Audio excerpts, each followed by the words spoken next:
mahirapan mag-edit mamaya. Magandang araw po sa inyong lahat, mga kababayan. Ako po si JDB, ang inyong abang lingkod. Unahin natin pag-usapan muna ngayon itong na-dismiss na reklamo kay Kibuloy sa Davao City, madaling mabuksan ulit. Nako, alam niyo ho, kung napanood ho ninyo nung nakaraan, no, yung tungkol dito sa reklamong ito ni Kibuloy o reklamo laban kay Kibuloy, nitong si Amanda, no? Eh, eto ho, 'yan yung na-dismiss na kaso na 'yan na hawak po ngayon ito ng NBI. So paparinig ko sa inyo, then isa-isahin natin, papaliwanag ko po sa inyo ito. Okay? So dito 'to banda, Mga allegations, Ayan. accusations na puro po mga audio message araw sa inyo pong lahat na ngayon ay allegations, accusations na puro po mga napakinggan natin sa Senate hearing na pinangunahan po ni Risa Hontiveros bilang chairwoman ng Children's or Welfare or Committee, something like that. At napakinggan po natin ang kanilang mga patutsada doon, yung mga witnesses nilang kinuha, veiled po, no, nakatakip ang mukha at may mga aliases. Meron pa daw dalawang pastoral na Ukrainian at kung sino-sino pa, ano? At sila po ay nag-testify sa hearing na yon na ay patotoo daw nila na yung mga allegations na yon ay puro katotohanan laban po sa akin. Ito po ay mga seryoso na mga allegations o accusation kriminal. At ito po ay hindi po basta-basta, no? Serious po kami dito sa ginagawang ito. Hindi po laro-laro ito sapagkat ang reputasyon ko po bilang ako ang head minister ng Kingdom of Jesus Christ at spiritual head ng Kingdom Nawala. Welfare or Committee, something like that. At napakinggan po natin ang kanilang mga patutsada doon, yung mga witnesses nilang kinuha, Adjust natin to. pa daw dalawang pastoral na Ukrainian at kung ay patotoo daw nila na yung mga allegations na yon ay puro katotohanan laban po sa akin. Ito po ay mga seryoso na mga allegations o accusation kriminal. At ito po ay hindi po basta-basta, no? Serious po kami dito sa ginagawang ito. Hindi po laro-laro ito sapagkat ang reputasyon ko po bilang ako ang head minister ng Kingdom of Jesus Christ at spiritual head ng Kingdom. Bakit tumihinto? Hindi po laro-laro ito sapagkat head minister ng Kingdom of Jesus Christ at spiritual head ng Okay, maikli pala yung ano ko.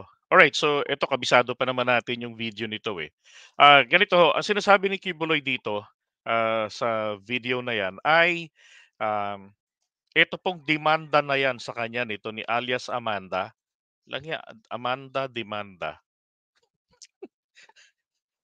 What a coincidence, 'di ba? Amanda demanda. Anyway, so dinemanda po siya nito ni alias Amanda. Ngayon, hanap kami. No? Ano yung sinasabi ni Kibuloy na na-dismiss na daw po yan ng korte sa Davao City.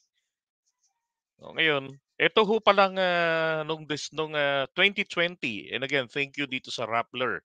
No? Meron silang artikulo. Ang hirap pong humanap ng artikulo regarding this. Pero buti na lang, meron pong opposition na nasa media na nakapag-provide nito at ito nagagamit natin. Kaya thankful ako. And as always, maski dati pa, panahon pa ni Daddy Diggs, source ko na rin po ng information ang Rappler. Bakit? Kumpara rin naman kasi po sa iba, ang napansin ko, kumpara rin sa ABS-CBN, mas extensive ito mag-research. Okay? Tinawag lang nating fake news ito dati kasi kapag ka inatake si dating Pangulong Duterte, as always, we judge, 'di ba, na fake news, peddler. Pero sa akin kasi hindi gano'n yung nakikita ko. Now, eto papakinabangan natin yung material nila.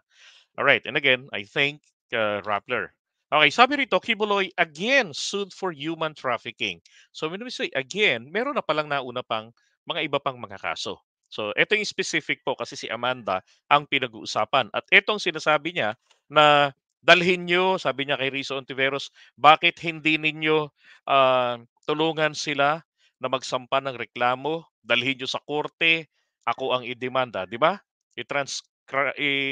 I-transcribe ninyo yung mga sinasabi nila diyan sa committee hearing.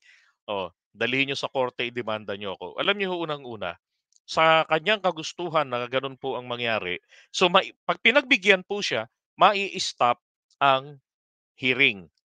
So yung mga akusasyon laban sa kanya na marami pang puwedeng lumabas, mapipigilan. Bakit? Kasi 'pag nasa korte po, magkakaroon ng sub judice rule, mako-cover ito. Hindi na ito puwedeng pag-usapan. So puwede na lamang itong pagtsismisan but not in public, 'di ba? Paano naman kami? Paano naman ang mga Marites Nation, 'di ba? Kung ayaw niyong mapagtsismisan, abay 'wag kayong gagawa ng kabulastugan. Sabi nga, kung walang usok, eh, wala hong, nagyoyosi, 'di ba? Oh. So ngayon, ito yung, reklamo. Ito po, sabi rito, ito daw po, sabi, "In a complaint lodged early this week, Blenda Sanchez, Portugal." Si Kibuloy na po ang nagpangalan dito kung sino po yung, babae na nakatakipang, mukha, 'di ba, naka-face mask, naka-sombrero. 'Yan, accused Kibuloy of sexual abuse and forced labor. 'Yan, kasi nga, ginawa silang mga tagatinda ng mga ano ba 'yun, kung ano-anong mga paninda nila, eh. Sabi ko nga sa inyo, yung mga kapatiran namin dati na napunta na sa kanila dahil inendorso ng pastor namin kasi nga malayo na ang tirahan at ayaw naman niya na pagurin ng mga matatanda pabalik-balik rito para sumamba sa Panginoon. So ang Diyos naman, omnipotent. Kahit saan naroroon, puwedeng sambahin, 'di ba, sa espiritu at sa katotohanan kahit saan kang lugar na kagalang-galang, huwag depende sa lugar, 'di ba?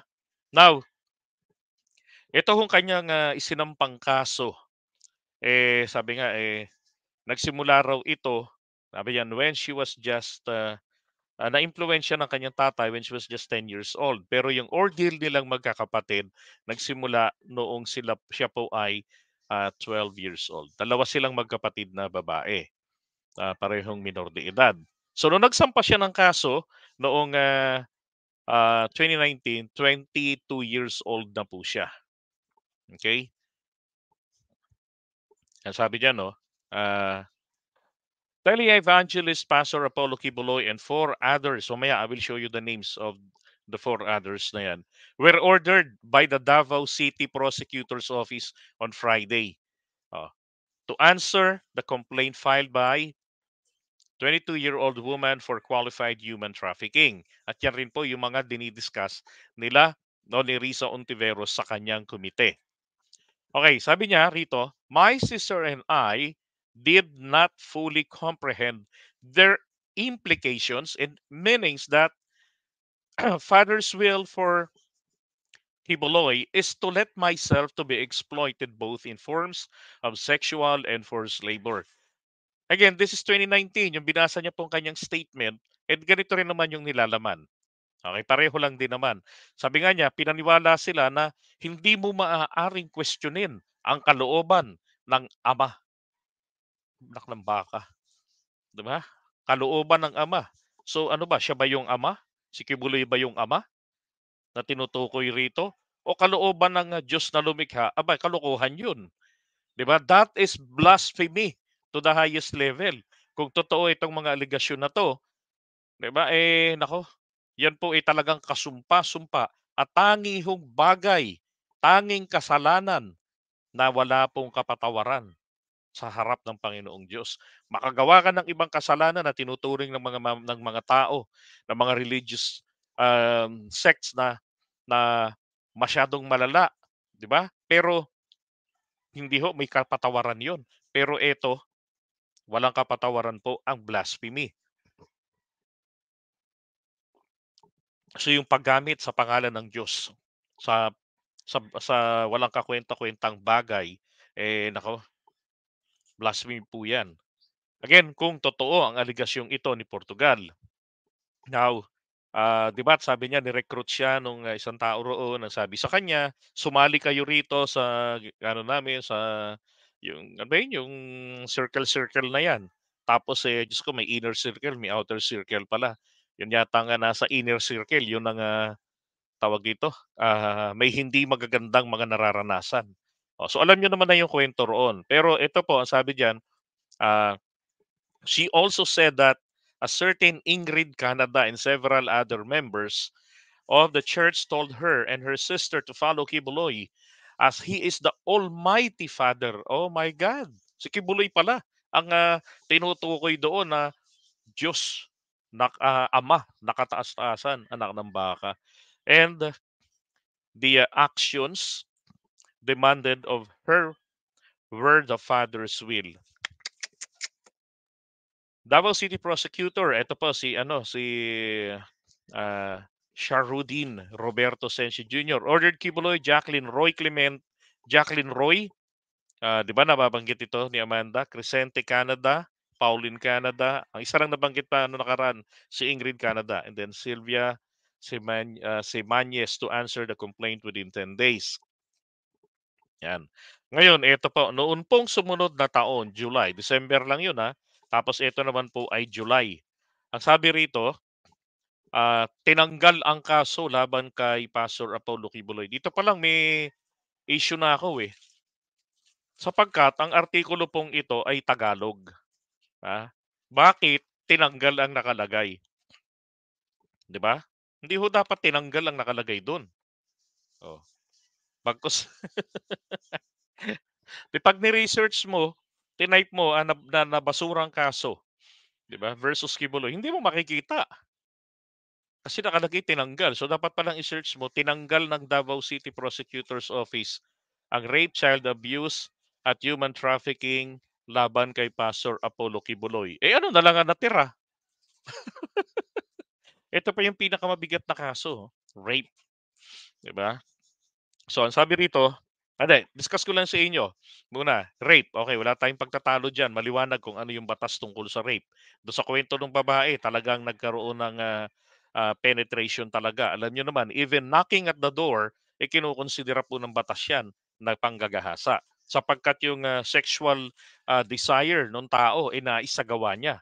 'Di ba? Hindi nga lang siya nakapasok sa pintuan. O hanggang katok lang. Ito naman pong child abuse, ito po yung isang gawi, no, o ginawa sa isang bata na na kung saan nade-degrade ang kanyang pagkatao. Okay, yung pong binatukan, hindi po yan child abuse.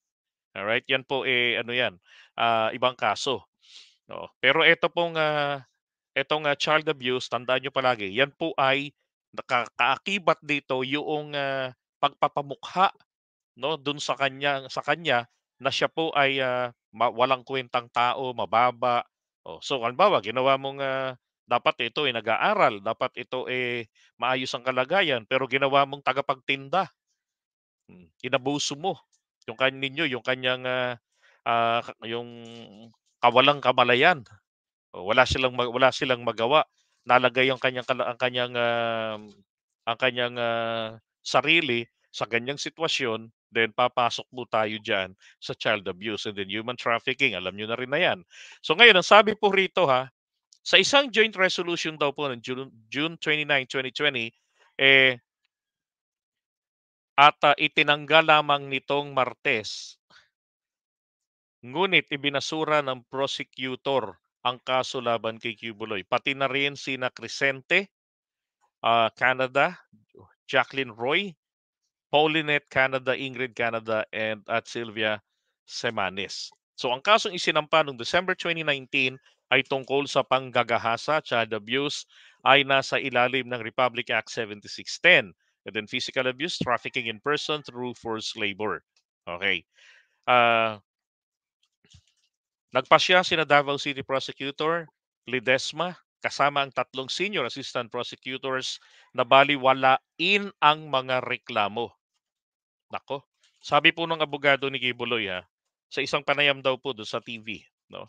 Meron yan pati sa ABS meron sabi they were able daw to marshal overwhelming evidences and proof providing the falsity of the charges. Alam niyo ho, kapag ho ang isang kaso, no, ganyang dumaan sa piskalya, Tapos na dumaan ito sa piskalya, nag nakitaan po ito ng, pagiging one-sided. Hindi ko sinasabing one-sided yung mga piskal diyan sa Davao City.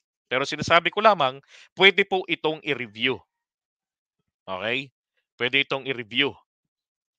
Ah, hindi po, 2016 po presidente na si Duterte, okey? Ngayon ho, dahil po ito po ay naibasura at ang kapansin-pansin dito ay napakalakas ng impluwensiya. Impluwensiya po, hindi ho kapangyarihan. Impluwensiya ni Kibuloy diyan po sa Davao City, Davao Region, whatever. Ngayon, hindi po dapat ang kasong ito dininig ng piskalya diyan. Dapat din ang abogado mismo nitong, si Amanda ay nagsampa sila ng motion sa Department of Justice na ilipat ang pagdinig ng kaso sa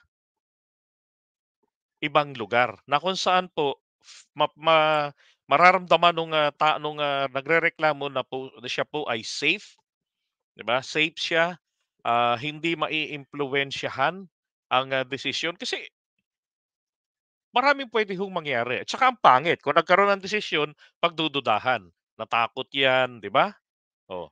So, ang mangyayari po diyan, ang mangyayari po rito, sabi nga ni Kibuloy, na-dismiss na 'yan, dapat 'yan hindi ba 'yan covered ng sub judice rule? Hindi po ito covered ng sub judice. Ang covered po ng sub judice, eh, 'yun pong mga ongoing na kaso na dinidinig po ng korte.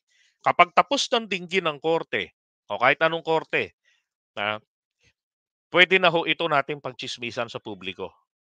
Pero habang dinidinig, puwede po natin pag-usapan, basic lamang po nito. Kumbaga yung, face value lang nito, pero hindi po yung mga merito mismo ng kaso. Yun po ang mga bawal, okay. So ito ho ay hindi po puwede. Plus kahit naman na po yan ay ongoing na kaso, 'no, eh, ito pong hearing diyan sa Kongreso, ito ay sa Senado, ito po ay tinatawag na hearing po ito na in aid of legislation. Hindi po ito masaklawan, nagsalita na rin ang Supreme Court diyan. Kasi yan nga po ay trabaho talaga ng legislative department. As long as in aid of legislation. Pero kung marites lang, that is invalid, 'di ba? Pero kahit sabihin po natin na this is in aid of legislation, this hearing is very, very, damaging talaga sa pagkatao ni Kibuloy, sa kanyang, reputasyon. Eh, anong magagawa natin, 'di ba? Isa siyang, taong sikat, isa siyang taong publiko, ika nga. So, naturalmente, 'di ba? Then nagrereklamo rin sa kanya, naturalmente puputok at puputok ang balita na 'yan sa buong mundo. Lalo na't sabi niya nga, eh, globally milyon-milyon ang kanyang mga followers, 'di ba? Yung mga nakikinig sa kanya, mga sumusunod sa kanya. Hmm. So, pupuwede po ito mga kababayan na ma-reopen ang kasong ito. Lalo na't hindi naman pala ito napunta pa sa korte at nahawakan pa ng judge. Kasi kung nasa judge na po ang kasong ito, napakahirap po nito na ma-reopen. Unless meron pong dalawang bagay. Ano yon? Mapapatunayan na yun pong judge na nag-dismiss ng kaso ay wala pong moral ascendancy. For example, merong ah, mapapatunayan na ito po ay kasabwat, kasangkot, miyembro ng kanilang simbahan, katropa, 'di ba? So makikita yung possibility ng pagiging one-sided. So tapos may mga ebidensya, testigo na binaliwala. Oh, tapos ibinasura ang kaso. Pwede po 'yun. O kaya naman may bagong ebidensya na maipapakita po ang prosecution panel na masabi nating enough to convict the accused. So ganun po katibay ang kailangan na level ng ebidensya. Yung bang pagka nahawakan mo yung ebidensya na yon, ikaw mismo bilang judge, eh makukumbinsi ka na, well, this is it, pansit. Talagang dito pa lang, mahihirapan na sila rito na ma-refute at talagang pang conviction na 'to. Although puwede pa rin, kailangan pa rin naman talagang dumaan itong ebidensya na 'to sa test, sa mga cross examinations, 'di ba? Kaya nga dapat i-reopen ang kaso kasi ganun po kabigat ang bagong ebidensya. Now, in this case, ako lang sa unang na tanong ko pa lang agad nung marinig ko kay Kibuloy ito, bakit sa Davao City ito isinampa? Napaka-influential niyan. Dati siyang maraming mga politiko nagpupunta sa kanya, 'di ba? Oh, naging presidential advisors. Noong panahon ng nakarang administrasyon, kaibigan niya presidente. Oh. Talaga pong hindi po dapat talaga dininig doon. Hindi ko sinasabi, wala akong negative na accusation doon sa mga piskal, pero sinasabi ko lang, mali ho talaga na dininig nila yan. Dapat ininhibit nila yung sarili nila dyan at ni-request na rin motu proprio or proactive na, kusang kilos na. Sinabihan na ang Department of Justice, hindi po namin ito hahawakan sapagkat napakalakas po rito ni Kibuloy. Ayaw namin na mabahiran ang ating institusyon ng agam-agam sa isipan ng taong bayan. Dapat ganun dapat maintain nila yun. 'Di ba? So, yung hiling ni Kibuloy na kasuhan siya, sampahan siya, kaya pala sinasabi niya, this is dismissible daw. Well, magkakaalaman po, if this is indeed dismissible, ay sa korte yan. Kasi, tignan nyo bakit gagawin nitong babae na ipahiya ang kanyang sarili? Hindi natin alam ito na ngayon lang ito nangyari. Although nabalita yan sa Rappler noon, pero yung mukha niya na mismo, siya na mismong may katawan ang magdedeklara kung ano ang ginawa sa kanya, paano siya nito ginahasa.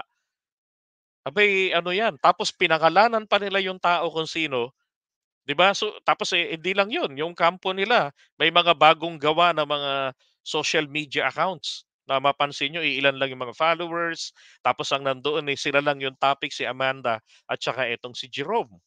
O, binabalikan yung kanilang nakaraan. Pero hindi ho makakapag-negate ito ng katotohanan na walang ganyang nangyari. Kumaliban na lamang mapapatunayan po nila talaga na wala ho talagang gano'ng nangyari, wala silang gano'ng klaseng polisiya na kapagka nagkasala papaakyatin do'n, paparusahan, 'di ba? Kapag mapatunayan nila 'yan do'n sa kay Jerome. Dito naman kay Amanda, mapatunayan nila ito talaga ito ni Kibuloy na hindi nga niya ito ginahasa, 'di ba? So, bahala diyan ang korte. Pero oras siya na umakyat po talaga, naku sabi ko sa inyo, yung kanyang kahilingan.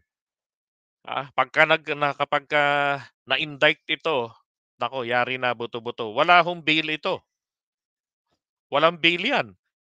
Ngayon yung sinasabi nila na dapat daw ay, ah, tama daw yung sinasabi ni Kibuloy na dalhin ito sa korte.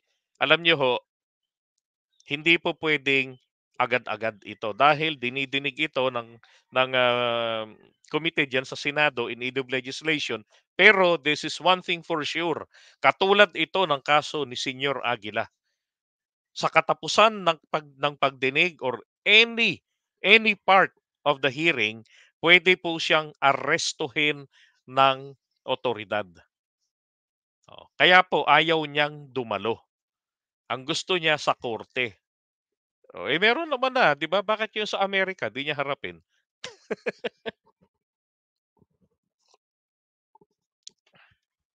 Yan sabi ni ano, mahirap patunayan kasi yung babae lang testigo.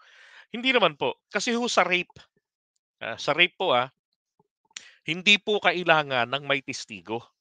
Yung sarili mong reputasyon ang iyong testigo. 'Di ba?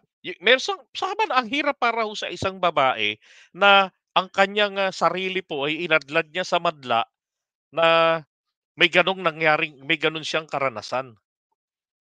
Kaya nga ang haba ng prescriptive period. Ibig sabihin nito, palugit kung hanggang kailan maaaring magsampa ng kaso ang isang babaeng ginahasa, lalo na ito pa ay minor de edad. Hindi po kailangan. Wala hong rapist na nagtatawag pa ng checker. Nakailang ka na ba? 'Di ba? Natanggal mo na ba 'to? Wala hong gano'n. Hindi kailangan ang testigo rito. Kailangan niya lamang rito ay masagot niya yung mga katanungan oras na ginisa na siya. Diyan po sa cross-examination. Hmm, Gano'n po yung mangyayari diyan. Hindi po lahat ng kaso kailangan ang testigo. Yun lang po yung maliwanag doon. Okay? So, nako, again, non-bailable 'yan. Kaya nga alam niya na hindi siya haharap. Pero oras naman na korte na 'to, haharapin niya raw, naku, 'yun na yung wakas niya talaga. Hindi ko alam kung, papaano nila ito mareremedyohan dito sa Pilipinas, oras ang pumasok na itong kasong 'to sa korte. Yung sa Amerika, sabi ni Arlene Stone, naipa-move nila yung schedule itong 24 na hearing into November. So ngayon dito sa Pilipinas, papaano nila ito gagawin? Well, let's see kung papaano nila 'to lulusutan.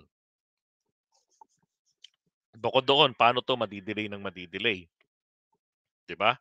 Pero kahit ito mapa-delay nila, nasa loob pa rin siya ng kulungan. Again, this is non-bailable.